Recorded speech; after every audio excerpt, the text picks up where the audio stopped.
मेरे प्यारे भाइयों और बहनों, रमजान का महीना रहमत, बरकत और मगफिरत का महीना है। इसी मुकद्दस महीने में एक ऐसी रात आती है जिसे अल्लाह ताला ने 1000 महीनों से भी बेहतर बताया है। उस रात का नाम लैलतुल कद्र है। अल्लाह ताला ने कुरान शरीफ में फरमाया है कि लैलतुल कद्र 1000 महीनों से बेहतर है।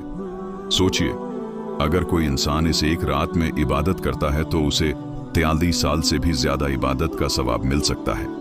इसलिए यह रात मुसलमानों के लिए बहुत बड़ी नेमत है। लैलतुल कद्र रमजान के आखिरी 10 दिनों की ताका रातों में आती है, यानी 21, 23, 25, 27 और 29 रमजान की रातों में। अक्सर लोग 27वीं रात को ज्यादा अहमियत देते हैं, लेकिन हकीकत यह है कि हमें आखिरी 10 रातों में ज्यादा से ज्यादा इबादत करनी चाहिए, ताकि अगर लैलतुल कद्र की रात आए तो हम उससे महरूम न रह जाएं। इस रात की खास बात यह है कि इस रात में फरिश्ते जमीन पर उतरते हैं और अल्लाह की रहमत हर तरफ फैल जाती है। ये रात पूरी की पूरी सलामती और बरकत वाली होती है। यहाँ तक कि फज्र होने तक अल्लाह की रहमत बरसती रहती है। मेरे भाइयों और बहनों, सोचिए, अगर अल्लाह हमें इतनी बड़ी नेमत दे रहा है तो हमें भी चाहिए कि हम इस रात को यूं ही सोकर या मोबाइल में वक्त खराब करके ना गुजार दें, बल्कि इस रात को नमाज, तिलावत, दुआ और इस्तिगफार में बिताएं। इस रात में खास तौर पर यह दुआ पढ़नी चाहिए, अल्लाहुम्मा इन्नका अफुव्वुन तुहिब्बुल अफ़्वा फ़अफ़ू अन्नी, जिसका मतलब है, ऐ अल्लाह, तू माफ़ करने वाला है और माफ़ी को पसंद करता है, इसलिए मुझे भी माफ़ कर दे।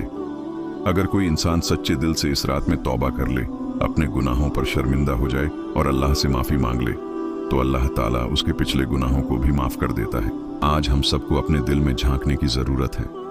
हमने ज़िंदगी में कितनी गलतियां की हैं, कितने गुनाह किए हैं, लेकिन अल्लाह की रहमत इतनी बड़ी है कि अगर हम सच्चे दिल से लौट आएं तो वह सब कुछ माफ़ कर सकता है।